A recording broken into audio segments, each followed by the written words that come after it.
What's up, everybody? How's it going? Hunter Avalone here.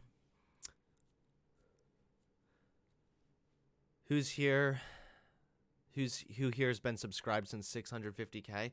Wow, an OG subscriber. Thanks. Yeah, we have some breaking news that we're going to be getting to in a second. I'm seeing people, Lauren Southern debate. We're going to be reviewing a debate that she's going to be doing. People are asking who Gabby Petito is. Gabby Petito is a Instagram influencer who went on vacation with her boyfriend a little while back, and she has since disappeared, and they were looking everywhere for her, and now the breaking news, unfortunately, is not good news either. It sounds like they have found a body, and that would mean that Gabby Petito obviously is dead. The FBI Denver field office and its Wyoming resident agencies, in coordination with the National Park Service, U.S. Forest Service, Teton County. Okay. They've been conducting investigative activity in the vicinity of Spread Creek dispersed camping area in the Bridge National Forest. Today, the search revealed human remains consistent with the description of Gabby Petito. Full forensic identification has not been completed, and we do not yet know the cause of death. We appreciate your patience as we work through this process. The FBI and our partners extend our heartfelt condolences to Gabby's family and loved ones. This is an incredibly difficult time for them, and our thoughts are with them as they mourn the loss of their daughter. Damn. That is really sad. And I have a timeline of events we're going to go over too.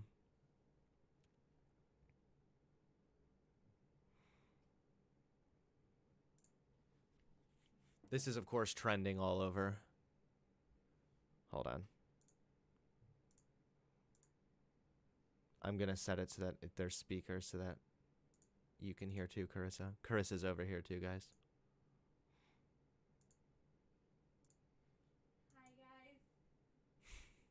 Hi. Earlier today, human remains were discovered, consistent with the description of Gabby Petito. Full forensic identification has not been completed to confirm 100% that we found Gabby, but her family has been notified of this discovery. The cause of death has not been determined at this time. Earlier today, human remains were discovered. Yikes. So let's look over a timeline of events, because I, too, am a little bit curious about all of this. Okay, hold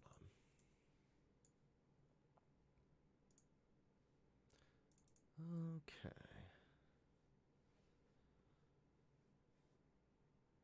Man, I cannot believe this.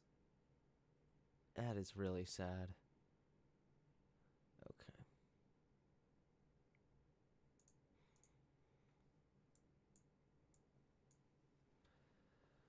So, oh wait, I don't have my multi-stream chat on.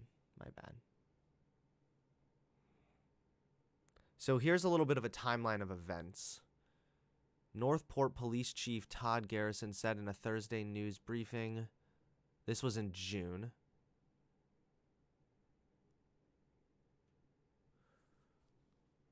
Petito and Laundrie, who Garrison described as the woman's fiance, embarked on a cross-country trip in June. They planned to travel in Petito's white Ford van to the West Coast and visit state national parks. So then in August, Moab, Utah police had an encounter with the couple on August 12th, where officers described them as having engaged in some sort of altercation. Here's the boyfriend, who, it's my understanding that he's now on the run, looking more and more guilty. I think even his lawyer doesn't know where he is. Both the male and female reported they are in love and engaged to be married and desperately didn't wish to see anyone charged with a crime, a report from Officer Eric Pratt said. At officers' suggestion, the couple separated for the night, the report said, which described Petito as confused and emotional. After evaluating the totality of the circumstances, I do believe the situation escalated to the level of a domestic assault as much as that of a mental health crisis. Officer Daniel Robbins wrote in the police report, no charges were filed. The couple each had their own cell phones in case of emergency, the report added. So that's a little bit strange. It's pretty vague, the kind of information we've been given here, but it sounds like they were in some kind of, a domestic assault. And we're not really sure who. They said it was not as much of a domestic assault as a mental breakdown. So they didn't really categorize it as a domestic. I do not believe the situation escalated. Oh, thanks for correcting me, Carissa. See, this is why you guys need to get married. After evaluating the totality of the circumstances, I do not believe the situation escalated to the level of a domestic assault as much as that of a mental health crisis.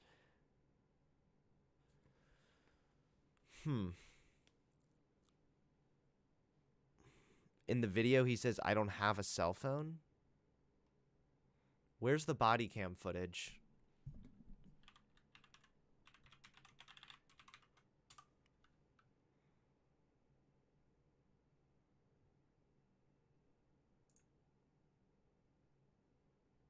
Please on the don't search give for me- Gabby Petito, the 22-year-old from Can Long I Island. just have the raw footage, please?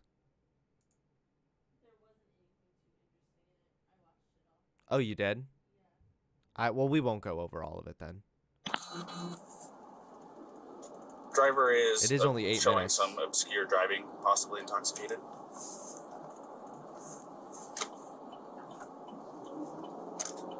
Currently doing 45 miles an hour. Zone through here is 25. Oh! Subject just hit the curb. So there was some kind Correction, of a speed car limit is issue. 15. I'm about 3/4 of a mile into. No, park. Oh, it isn't parked yet. Okay, turn off your engine. Go ahead and set your keys on the dash for me, all right? What's your guys' names? Gabby, Gabby, Brian? Okay. What's going on? How come you're crying? I'm sorry. We've just been fighting this morning. Some personal issues. It was a long day. We were camping yesterday, and camping got flies and stuff. I'm sorry I hit the bump there. I was distracting him from driving. I'm sorry. Can I get you to step out of the vehicle for me, man? Yeah. You want to tell me what's going on? Yeah, I don't know. It's just some days I have really bad OCD, and I was just cleaning and straightening up the back of the van before, and I was apologizing to him and saying, I'm sorry that I'm so mean, because sometimes I have OCD and sometimes I can get really frustrated. Not like mean towards him. I guess my vibe is like I am really like in a bad mood. This is really sad, And I was just honestly. saying, I'm sorry if I'm in a bad mood. I've just been really stressed. I had so much work I was doing on my computer this morning. What do you do for a living? Well, I used to work at an organic juice bar, but I just quit my job. Okay. I was a nutritionist. That's Oh, what okay. that's my That's job. cool. And I just quit my job to travel across the country, and I'm trying to start a blog. I just Okay. have a blog and stuff. So I've been building my website. So I've been really This is stressed. really sad. He doesn't really believe that I could do any of it, so that's kind of been like I don't know, he's like down there. I don't know, we've just been fighting all morning, and he wouldn't let me in the car before, and then Why wouldn't he let you in the car? Because he told of me your I OCD? told me I needed to calm down. Yeah. But I'm perfectly calm. I'm calm all the time, and he really stresses me out, and I just... This is really sus now too, right? Isn't it? After we know what happened here with everything else, we'll play this on the side while I find more details here. This is a rough morning. Well, why don't we do this? Why don't I sit you down in the back seat of my car? You're not in any trouble, okay? I'm not going to be putting handcuffs on you. You obviously don't have any weapons. I'm going to get you into the air conditioning, let you take a breath, relax a little bit, and then I'll come back and talk to you in a few minutes, okay? Okay. Alrighty. Like I said, you're not in any trouble. So just go ahead and take a seat. Tell me what's going on. She just gets worked up sometimes, and I try and really distance myself from her. So like I locked the car and I walked away from her. What happened this morning is that she's trying to start up like her own little website blog and everything. So I give her time. And we really had a nice morning if anything, but she just got worked up because we were trying to get going and get our day going because we want to go like Arches before or something like that. Okay. You want to tell me about those scratches on your face? She had her cell phone in her hand. That's why I was pushing her away, because she wanted. I locked the keys so I could walk away. I said, let's just take a breather and let's not, go anywhere. Let's just calm down for a minute because she was getting really worked up. And then she had her phone trying to get the keys to me, so I got in the way. I was just trying to. I know I shouldn't push, but I was just trying to push her away to go. Let's just take a minute, step back, and breathe. And she got me with her phone. Can I see your hand? Oh, you got a mark right here. So you said you pushed her to create some distance, obviously, right? What happened after that? What got the scratches on your eye? The phone. The phone. So you pushed her and she hit you? She was. It wasn't like a push and she jumped on me. She was already. I don't know. She was already swinging and I was pushing. So we're going to go back to that in just a second, but let's just give a quick breakdown of events here just for some more context for this clip. After, I guess this happened, August 24th. So after that, September 1st, this guy, the boyfriend, the fiance actually, returned to the couple's Northport home where his parents also live on September 1st, and they recovered the white van there. And then September 11th, she was reported missing. September 16th, in a letter read by Stafford, the Petito family attorney, during police's Thursday news briefing, the missing woman's family begged for Laundrie's family to help in the investigation. He said Petito's family reached out to Laundrie's family earlier this month for any information on Petito's whereabouts, but his family refused to answer. We haven't been able to sleep or eat, and our lives are falling apart. That's really sad. And also really, really sus. After several days of both Petito's family and police pleading with Laundrie's family to cooperate in the investigation, Laundrie's family requests police to come to their home on Friday, where they share they haven't seen Brian since Tuesday. We've been trying all week to talk to his family, to talk to Brian, and now they've called us here on Friday. We've gone to the home, and they're saying now they have not seen their son. Laundrie family attorney told CNN that the whereabouts of Brian Laundrie are currently unknown. The FBI is currently at the Laundrie residence removing property to assist in locating Brian. As of now, the FBI is now looking for both Gabby and Brian.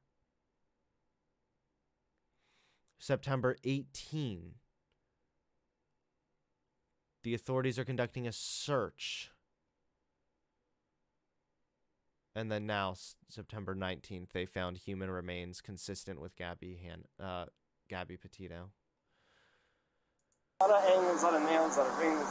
Yeah, you got 3 scratches in your neck. You got one on your left side of your nose. You got one in your face here, and you got 4 that are bleeding over there. So it looks like 2 hands. Do you mind lifting up your right sleeve for me? I'm curious about something. Oh, okay. Yeah, it's a little bit of nail. I suppose fingernails, but I'm not complaining. I'm not complaining about Is it bruised or tender or anything like that? No. Okay. I'm fine, and I look good. I hope she doesn't have too many complaints about me. I'm just, I feel bad I can get so public. I was just trying to be loud to listen. This is, try to make her calm down and be like, look, everyone's watching. Stop this. Will take pictures of him? No, I haven't done any of that yet. Ryan, unfortunately, in the state of Utah, we don't have discretion on some things. Like, for example, if I pull you over for speeding and I want to give you a warning, I can do that because it's under Class A, it's a Class B or under. If I want to give you warnings for all kinds of stuff, I can. But there's a few things I can't. Like, when I say I, police, I'm not in charge of everything. So on September 15th, I don't know why this wasn't mentioned in the other one, Laundrie was named a person of interest.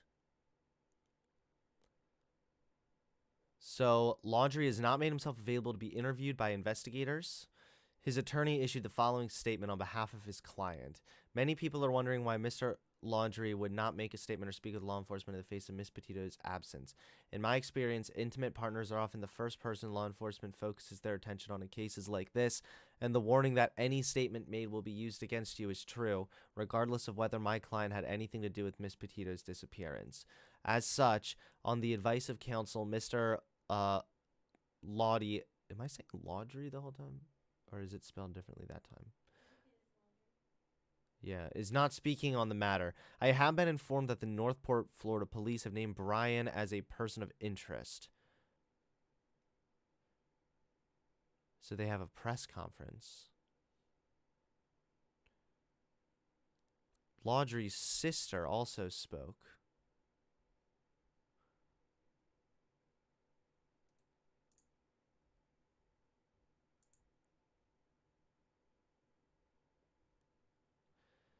Would DirecTV stream? The sister of Brian Laundrie, who's a person of interest in the disappearance of his 22-year-old fiancée, Gabby Petito, broke her silence in an exclusive interview with Good Morning America. The circumstances surrounding the discussion are not yet clear. I wish I could talk to him, she said. I've cooperated every way that I can. I wish I had information, or I would give him. Obviously, me and my family want Gabby to be found safe, so this was before. Yeah, this was yesterday.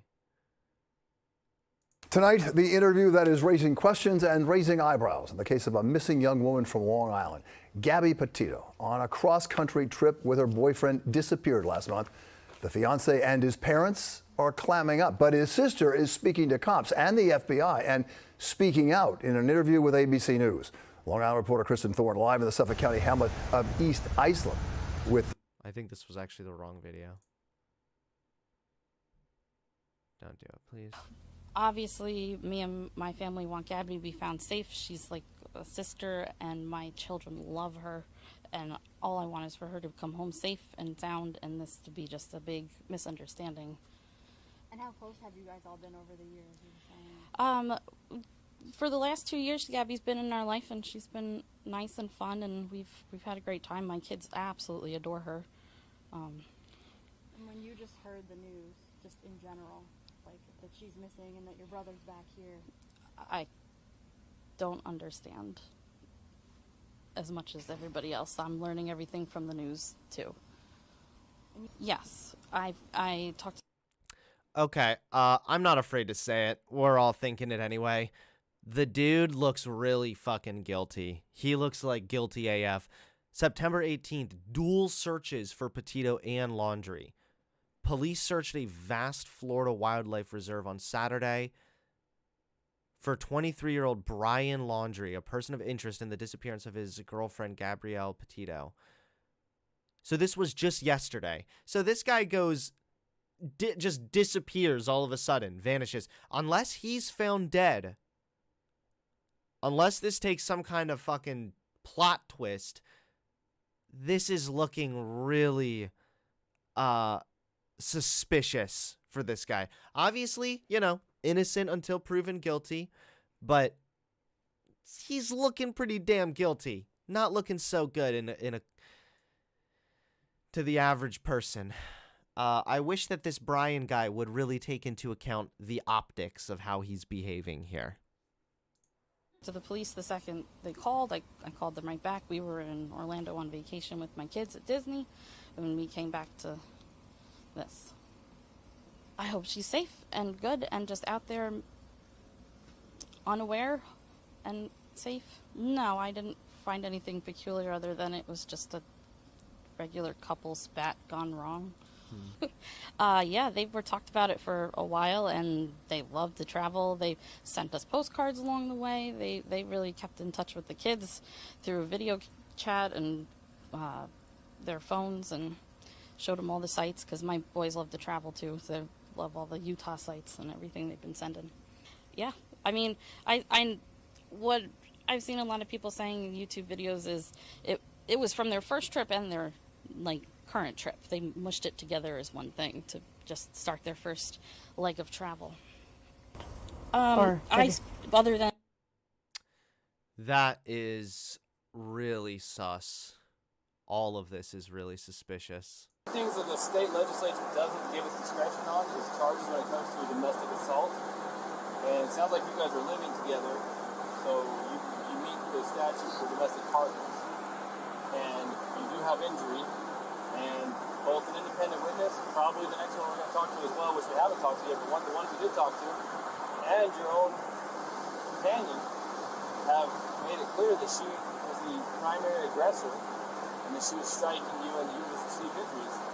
You haven't admitted to striking her. She has not admitted to striking her. The witness did not see you strike her.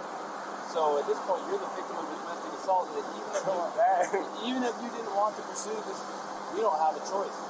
The best thing we can do to not, the law says we have to charge her. It doesn't say we have to put her in jail. Okay? But it also says we have to separate it through a no contact order. And we have to put her in jail if we cannot separate. And there's no problem. So he's claiming that she assaulted him. What are the... Yes, he had scratches on him, on his arm. Which is also sus. I wonder if she killed herself. I wonder, could there have been maybe an accident of some sort? I don't know. They don't know the cause of death. That's the other thing. We'll keep Twitter open in case, more comes out here.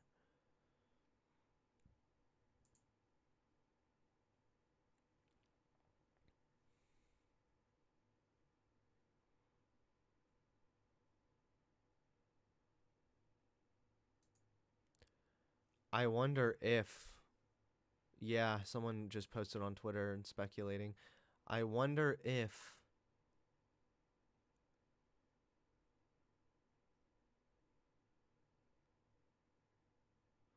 Video from Red, White, and Bethune YouTube channel. They noticed the Gabby Petito and Brian Laundrie van on their footage and reported it. Tate. Yeah, as we're coming up on it, we're approaching it up here on the left-hand side. This is most definitely Gabby Petito's Ford Transit van. It's kind of wild, like it's insane a little bit, because we drove past, we actually weren't able to find any sites, and we ended up driving back through, saw it again, but here it is on the left. So. And I slowed it down Thanks so for you the can arrow. possibly see it a little bit better. But kind of freaky for a late Saturday evening, but we just kind of had a brain fart. Oh my God, there's that van. So if anybody can help, I know the FBI is looking for all the help they can get onto the case. To include this. That's weird. Huh. People are saying they think that the boyfriend might kill himself.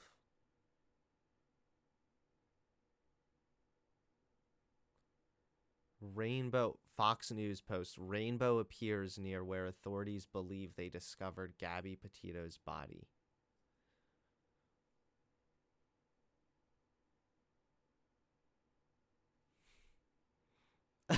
So God True. So God made a rainbow but let the woman die. God is mysterious. Oh, the Fox News response is, God gives us free will. He doesn't plan for any of us to get murdered. It hurts him and makes him angry because the killer cut that person's life short and messed with the plan God had for them. Now he has to assign it to someone else. Brian did work for Satan. God said, thou shalt not kill. Amen, gifted warrior. 8. Amen. I'm thirsty for more information.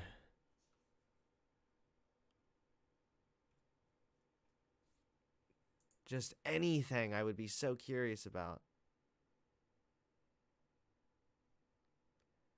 You can actually make a case that the death of Gabby Petito was caused by law enforcement not acting appropriately and helping someone who was actually the victim of domestic violence. They ignored all the signs and let them go. It's just another case of not believing women. What? Did this guy see the body cam footage? Are you kidding me? The police didn't mind read. This probably speaks to the death of capitalism, right? What the fuck? Bruh. We just watched the body cam footage. The police handled that surprisingly well. They were understanding and... okay. I guess this is what happens when you're just all online. But yeah, that's... Ay. Ouch. Alright. If we're gonna be playing the debate, I'm gonna want to play some Fortnite too. Alright, let's go ahead and do some TikTok responses, because I think we've gone through everything here. But that's fucking a delusional tweet. Oh my god. Okay. Close that down.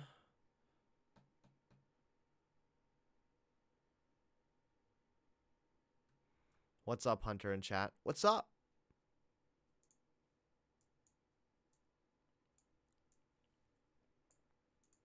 Wait, that's not what I want. So, just a heads up, guys, that we will be watching some of the debate, but I can't guarantee we're going to be watching, like, a ton of it, okay? So, yeah. So, is Hunter going to do something about the racist in chat? Yeah, I'm keeping my eye out. If he comments again, I'm going to... I don't understand how they're typing bad words when I have like a filter thing.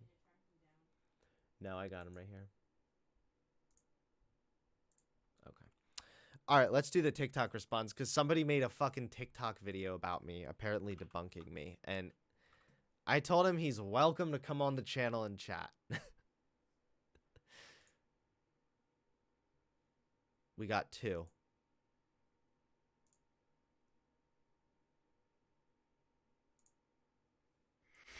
Hey TikTok.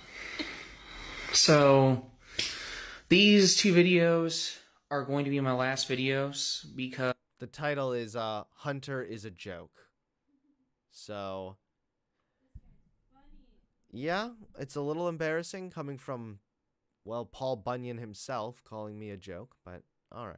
Because although I do enjoy talking about Christian apologetics, I'm tired of arguing with people about stuff. When it comes to Christian apologetics and stuff, it's not good for me. I'm going to focus on my wedding and focus on good for you. Hanging out with people that actually want to hang out with me and actually give a dang about me and actually reading God's word and reading my apologetics books and actually going back into school online. Because some schools are requiring vaccinations, others aren't. But I'm going to try to see if I can do some online courses and then see where I can go from there. Like I said, they make a vaccine that has less side effects. I would take it, but right now I just don't trust it. But these 2 videos go out to Hunter Avalon because I used to be a fan of his. I was pleased to see that he did change in progress. There you his go. political views were changing because, like him, I fell down the alt-right rabbit hole. I believe that conservatives were like the greatest thing since sliced bread, and that the left, dude. I feel bad for roasting him. This guy is just like a lovely, innocent gentleman. He looks like the type of dude who like goes out and chops wood in the morning, and like he wants to hang out with people that actually give a dang about him. What was the other thing? What did he just say? The left, or I called. Oh yeah, the better than sliced bread. I haven't heard that statement in forever, man. Wow, giving me grandparent flashbacks. But all right. This guy writes sermons, so that might be why.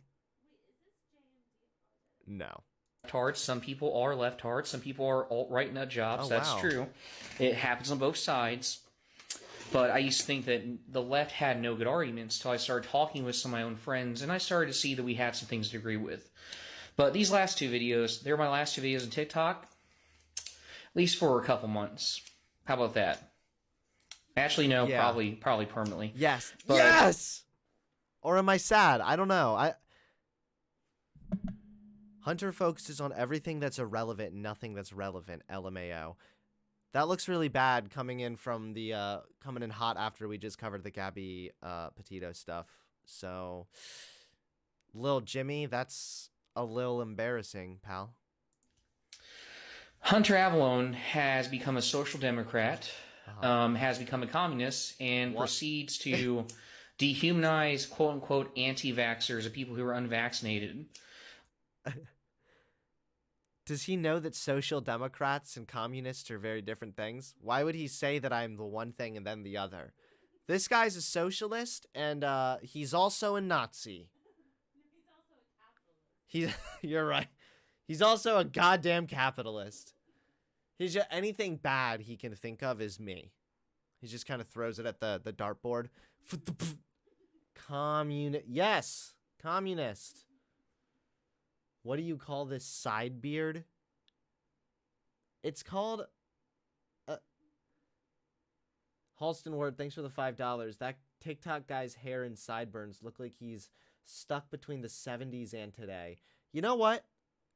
Don't hate. The 70s was a pretty chill era in some respects. Just not in style.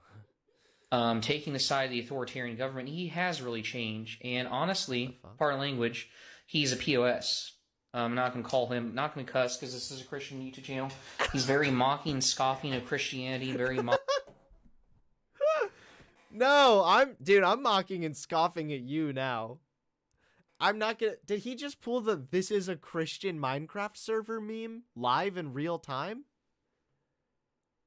Does this guy want to talk? He can cuss on my channel. It's not a Christian channel over here. Over here, it's a devil channel over here. Watch out. Hold on, I'm gonna see if he responded to me.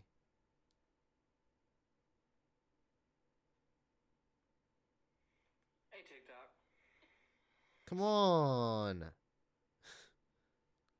I'm gonna follow him and message him. Wanna talk?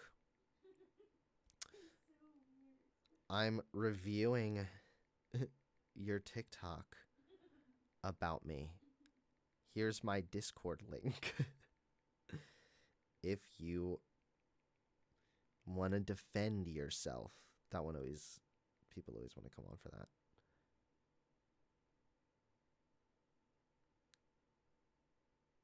Oh, he needs to follow me back. Okay, well, whatevs. Hopefully he somehow turns in. Let's pray. Mocking, scoffing of religious views, and very mocking, scoffing. I'm sorry. I forgot. This is to help the nice Christian gentleman here. We're gonna now. I don't know. What does he want me to do? We're gonna become like a Mr. Rogers channel over here. You know, he's very mocking, scoffing of Christianity, very mocking, scoffing of religious views, and very mocking, scoffing of people who have rightful skepticism with their politicians. I don't think you're... With their politicians? What? You can be skeptical of your politicians all day long. You should be very skeptical of your politicians. Yeah, healthy skepticism is fine and dandy. All right? I'll talk your language. It's fine and dandy, young sir. So, it's fine to be skeptical of your politicians. It's a whole nother story to be skeptical of the vaccine, which has nothing to do with your politicians.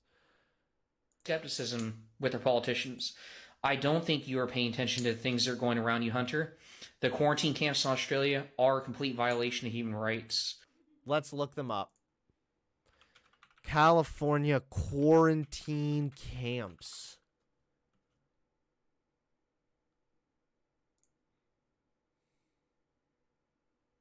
I feel like he would say that the border camps on the Mexico border Wouldn't really be that bad. it would be blessed by God. So, quarantine camps are real, but COVID-19 camp claim stretches truth. The U.S. military has approved COVID. Wait. No, this isn't. We're talking about Australia, right?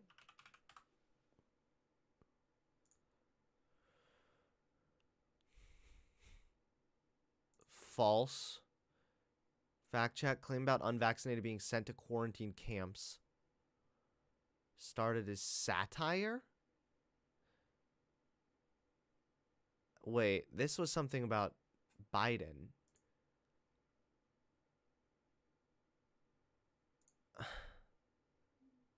Thousands of others remain blocked by pandemic travel rules. Why do these people just make shit up? Man, this is the perks of having like 80 followers. You can just lie, and nobody cares. Fact check. Claim about unvaccinated being sent to quarantine camps started as satire. That's the other one. God damn it. Where? All right, well, I see Australia betting on remote quarantine. What quarantine camps? Gee. Is this it? Australia state considers mining camps for coronavirus quarantine? An Australian state premier said on Thursday she was considering the use of remote mining camps to quarantine international arrivals, aiming to break a cycle of coronavirus outbreaks around the country at city hotels used for isolation. Whew! Good thing we read the first paragraph above or below the headline. Good thing. Or else Paul Bunyan here would have pulled a fast one on us. This is not a violation of human rights or anything. This is literally just quarantining international arrivals. That's it. It's so funny how it's like, they're being sent off to camps. Doesn't that sound like the Holocaust? No. And then you just read like the one little 3-minute blurb on Reuters, and it's like, they said they're considering possibly doing this for international arrivals, but you know, it would be questionable. Lol. I don't know. It's just a complete exaggeration for Whether anything. you believe it or not, it's inhumane and wrong that what your side is doing.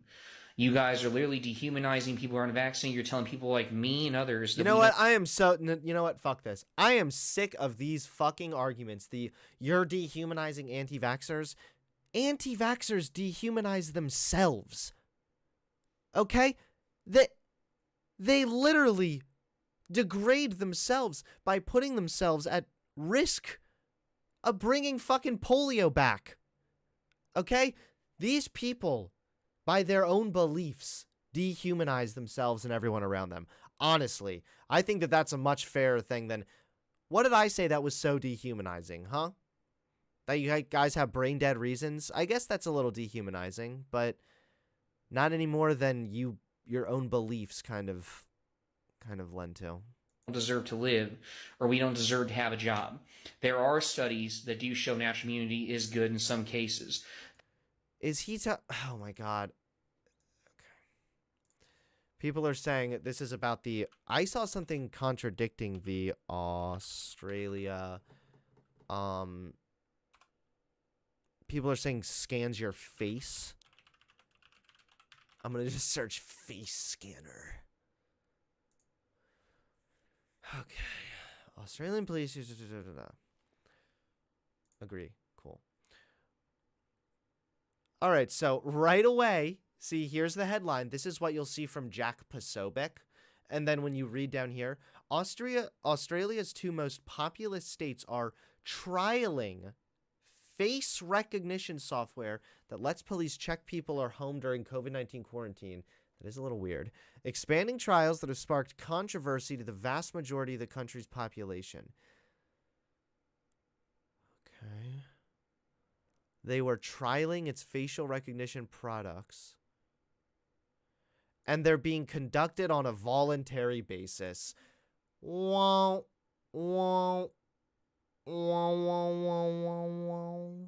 It's just so easy. It shouldn't be. This is why I like people. Like, I know this guy says I'm being smug and arrogant. Part of it's because my opposition is so fucking stupid. It's hard not to look arrogant. It's hard not to be smug. When it's like, have you ever attended a place called preschool? Yes. Do you know how to read? Yes. Have you even just Googled Australia face scanner quarantine, like what I Googled? All it takes is doing that once. You scroll fucking down. The first goddamn paragraph is literally trialing. The second one, voluntary basis. It's past the trial phase in certain areas.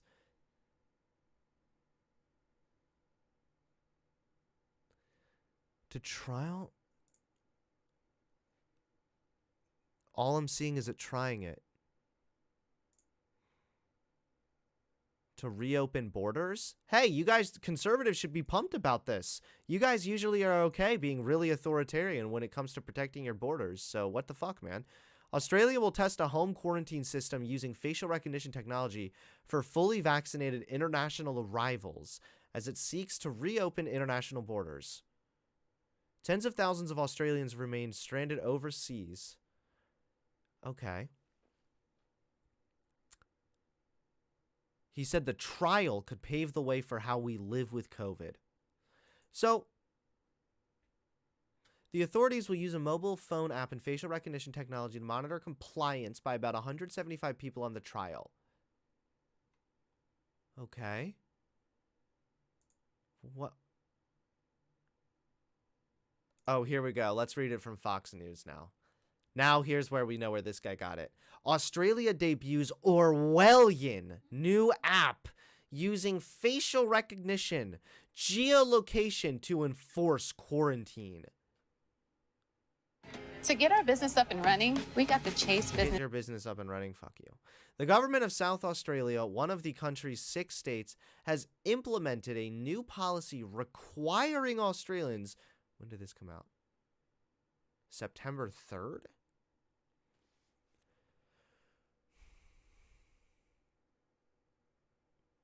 Look, while a conservative expert described the policy as Orwellian, he told Fox News that it represents an improvement over the current COVID-19 policy. Australians voluntarily choose the quarantine app over alternative quarantine measures. Launched the quarantine app policy late in August.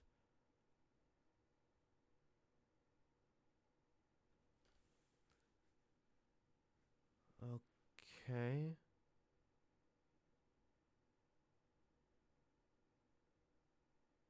This is literally just for...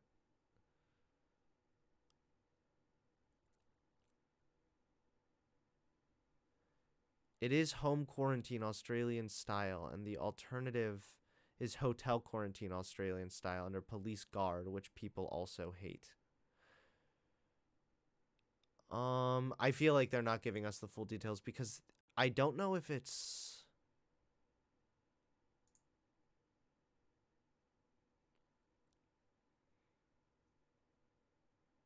Okay.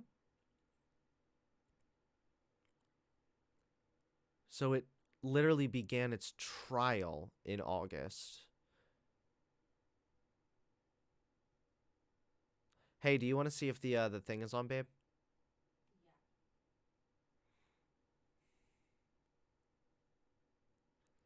Deputy Chief said international travelers who will partake, sounds very consensual here, in the next trial next month will be escorted by police from the airport to their home to begin their quarantine. The travelers will still be required to do 14 days of quarantine and will have 5 tests during that time. For anyone who does then test positive within their home environment, they will then be transported to our dedicated facility at the Tom's Court Hotel, or if required, to one of the hospitals. This includes household contacts, so a number of steps have to be taken to put this trial to make sure we can make it as safe as possible.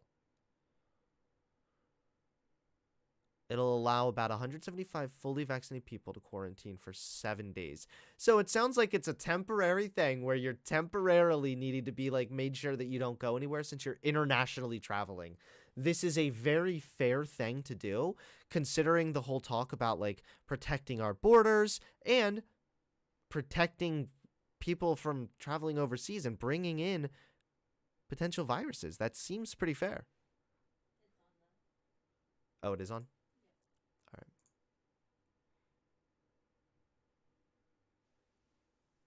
Politically provoked.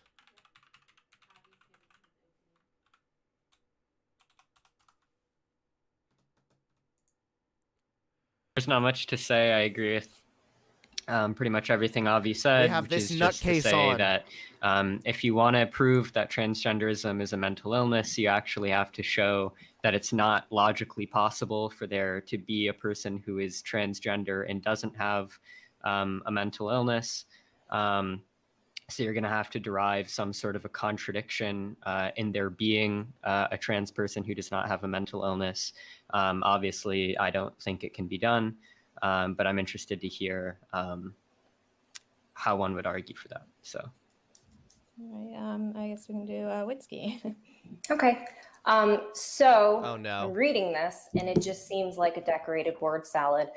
Clinical psychiatric studies say that gender dysphoria is a mental health issue.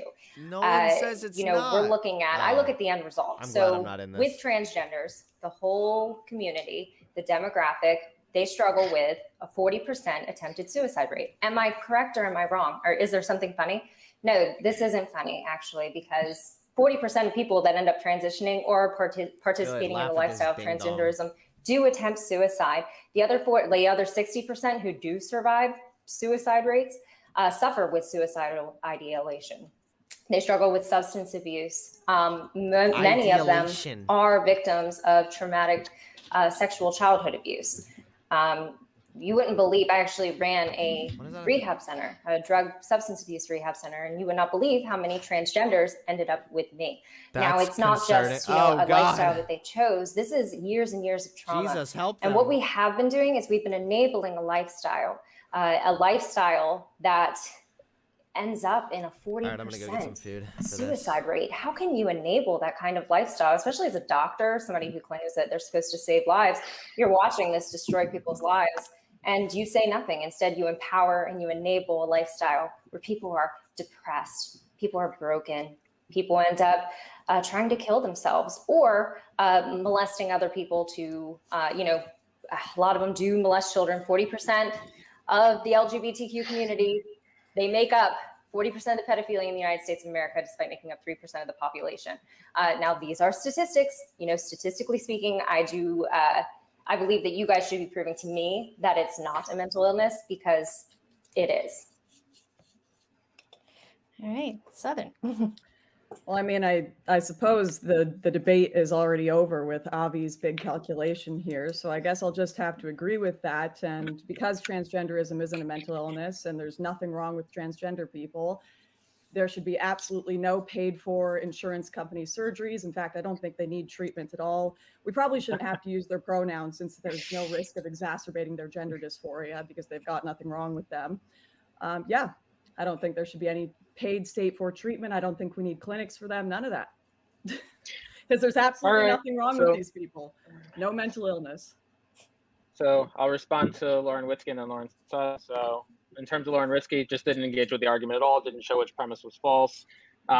Went on a ramble about increased risks, which there are, but again, that doesn't engage with the argument. You can have increased risks without inherently being a mental illness.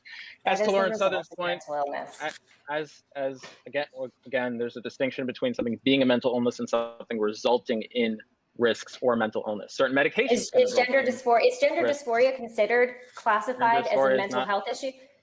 Is it? It is, but that's not what we're talking about. Exactly. That's not what we're talking about. Mental health we're talking about We're talking about transgenderism. Same thing. It's the same thing. Well, now you'd have to show that you'd have to. Well, now the argument just gets kicked back, and you'd have to show that there's a logical contradiction in there being a trans person who doesn't have the condition of gender dysphoria, right? Well, Matthew, wait a second. Before because Witzke's clearly not tracking here. I just want to respond to Lauren Southern here because sure. So we can grant, again, it's compatible. You can have a higher rate of mental illnesses. Having a higher rate of mental illnesses that do need treatment is compatible with something not being a mental illness. X can lead to a higher risk of mental illnesses. That doesn't entail that X is in itself a mental illness. What we're debating here is whether transgenderism is a mental illness. We can grant that transgenderism does lead to higher risks of things like gender dysphoria. So should I only have to use someone's, because the argument for pronouns typically is if you don't use them, then you are exacerbating someone's gender dysphoria, right? So if pronouns are just a personal preference thing, does that argument then fall apart? So it doesn't. However, that topic is involved here. Because I feel like, can I just explain what I feel like the mental illness aspect of transgenderism is often used constantly in arguments to say you have to do X, Y, Z, otherwise you're going to cause suicides, you're going to cause mental illness exacerbation. We need to have transgender surgery. We need to promote that. We need to pay for this. Otherwise, you're going to exacerbate these people's mental health issues. And then when the topic comes up about whether transgender people are mentally ill, everyone's like, how dare you say that? And we're all sitting here like, you've just been telling us that if we approach this from any approach other than a left-wing progressive one, that we are literally murdering children or murdering people because their mental health is so bad. But then suddenly when we actually want to agree with you and call it mental illness, we're fucking idiots. No, because so no one called you an idiot, Lauren. So real quick. So again, I'll having call a her high an rate idiot. of mental illness, and someone can still make the pronoun argument. That's not the argument I make, by the way. It's a different topic than what we came to discuss, which I'm happy to do so, by the way. Someone can make that argument saying, okay, well, there's a high rate of mental illness in this population, while it being compatible with that condition, not in and of itself being a mental illness. So someone can just as easily make the same pronoun argument while maintaining that transgenderism is not a mental illness. They can just say, well, it leads or it's associated with a high rate of mental illness, even though it is not a mental illness. And they can make the same pronoun argument saying, okay, well, because that's the case, and because it just so happens to be that these individuals do have high rates of suicide and that can increase the rate, they can make the same pronoun argument. There's no entailment. Okay, so let me ask you, is gender transitioning, like therapy, whether it be hormone therapy or surgery, is that a medical or a cosmetic procedure? That is, it can be, well, technically it could be either one. So generally it is a medical procedure for people who have gender dysphoria. And it has been shown to reduce the risks of suicide in the best data. Your own expert would agree with that. Who I just spoke to today, by the way. Now, if the idea is to say, well, if it's not a mental illness, then why are we giving them surgeries? Well, again, the reason we're giving these people surgeries by covering them is not because they're transgender per se. The reason we give them these surgeries is because they have gender dysphoria. They have something that is a mental illness. Do you think gender dysphoria is a mental illness? Yes. Okay, it well, is. all right. It's classified as a Most DSM-5. people who are transgender have dysphoria. There's absolutely no difference. Wait, that's well. Go. Wait a minute. Wait a minute. Wait. There's no difference. There is absolutely no difference. Somebody that feels like they were born in the wrong body. Well, wait a minute. Yes, there is. Yes, well, there absolutely is. Okay, yeah, go ahead and explain. Witzke's like, my IQ can't handle this. So the definition of transgenderism is the condition of someone feeling that they are not the same gender as they are the sex, or as the one they were assigned or said to have at birth. That's completely different from gender dysphoria, which is a condition that causes mental anguish or causes harm to someone's psyche, such that there's a disconnect between their mind and their body, such that they can't do certain things. They have impaired social function. They have impaired ability to, they start getting depression things. That's a completely different thing than just being transgender per se. Not everyone who has transgender dysphoria. And if you think it's not different, if any of you, Lauren Southern or Lauren Witzke, think it's not different, then what's the contradiction between someone, for someone entailed by someone being transgender without having gender dysphoria? What percentage of transgender individuals have dysphoria? Is there any research on that? It's tangential to the debate proposition. Like whether it's 99% or 1%, it would still be the case that transgenderism is still different. Like people in my chat have got this right. This is just like a silly semantic debate. People who have gender dysphoria, which is going to be a large portion of people with transgenderism because they feel they are in the wrong body, have a mental illness. And maybe, sure, there's this like 1% of people that feel perfectly fine. They really, really need to distinguish between the difference. Like, they need to say that transgender people have mental illness, but being trans is not the mental illness. They need to just say that. And with their body, but think that they're the other gender or whatever. Like, I'm willing to accept that, fine. But it doesn't get rid of the broader point that gender dysphoria, which is one of the main aspects of transgenderism, a very large part of it, which is why so many people want hormone treatment, which is why there is this massive movement for surgery, for kids to get hormone blockers, is because gender dysphoria is one of the main aspects of the transgender community right now. and one of the main aspects of having transgenderism. Well, just yeah. to So be dismissing it. One second. Dismissing it as a semantic argument is not going to work because, again, that's the debate proposition. You can if I wish if only that move would work, where to call something a semantic dispute when it actually means something else, to substitute it in with an argument saying, well, because this is correlated to that. It doesn't matter if it's 99 or 99.9%. I don't think it is actually, that high, by okay, the way. define gender dysphoria. Okay, We so have two gender dysphoria blonde is Laurens. defined by the DSM-5, No! and I'll pull that up for you right now. No problem. Okay, give me 1 second. Is the state of transgenderism not feeling like your body does not match? No, but there's an additional criteria. It's not just that. Okay, All so right, gender you tell dysphoria in me. adolescents and adults. Yeah, sure. So it's a marked so it has the following criteria. So it has a marked incongruence between one's experience or expressed gender and assigned gender of at least 6 months duration, as manifested by at least 2 of the following. A marked incongruence between one's experience. I'm just making sure this is from the DSM-5. Give me 1 second. The point is, and I'll read it out. No, read it all. Yeah, sure. Okay. What's the second so one? In So adults, the first one is a marked incongruence. Yeah. And the second one is a strong desire to be rid of one's primary or secondary sex characteristics because of a marked incongruence with one experience. So that's being transgender. And then so the DSM-5 a strong. has being It's not. That's not. in there. If you being if you transgender will, is if having you, an if you, incongruence with your mind. If you wouldn't interrupt me for a second, it's not the only criteria there. Let me finish. If you told me to read out the whole thing, I was going to read you the relevant part, but you wanted me to read the whole thing. And if I'm going to do that, don't interrupt me. Number 3, a strong desire for the primary and or secondary sex characteristics of the other gender. Number 4, a strong desire to be of the other gender. Number 5, a strong desire to be treated as the other gender. Number 6, a conviction that one has the typical feelings and reactions of the other gender.